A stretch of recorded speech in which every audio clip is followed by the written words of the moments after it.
တခါတလေအစီအစဉ်မရှိဘဲသွားရတဲ့ခရီးတွေကပိုပြီးတော့အမတ်တရားဖြစ်စေပါတယ်။ပထမတော့သွားဖို့အစီအစဉ်မရှိပေမဲ့တူတူလဲရောက်တော့နှစ်ယောက်လုံးဖျားကြီးကိုဖူးကျင်နေတဲ့စိတ်ဖြစ်နေတာနဲ့ပဲကာမကူရာကိုဒုတိယအကြိမ်မြောက်ထွက်လာခဲ့ပါတယ်။လက်မှတ်ဝယ်ပြီးတော့ကျွန်တော်တို့ဖျားတဲ့ကိုမဝင်ခင်လက်လေးဆေးပါတယ်။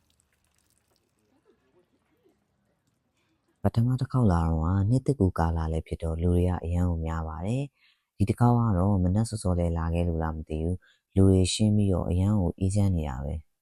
။အမွှေးတိုင်လေးထွန်းပြီးတော့ဖျားကြီးကိုတပတ်ပတ်ပြီးတော့အေးအေးဆေးဆေးပူဇော်ခဲ့ပါတယ်။စိတ်ထဲမှာလည်းတကယ်ကိုကြည်နူးဖို့ကောင်းခဲ့ပါတယ်။ကာမကူရာကိုမရောက်သေးတဲ့သူတွေရောမြန်မာနိုင်ငံကြည့်ရှုနေကြတဲ့သူတွေတော့ဖျားကြီးကိုဖူးမြော်ဝင်ရအောင်ဖြူထဲမှာထည့်ပေးလိုက်ပါတယ်ဗျာ။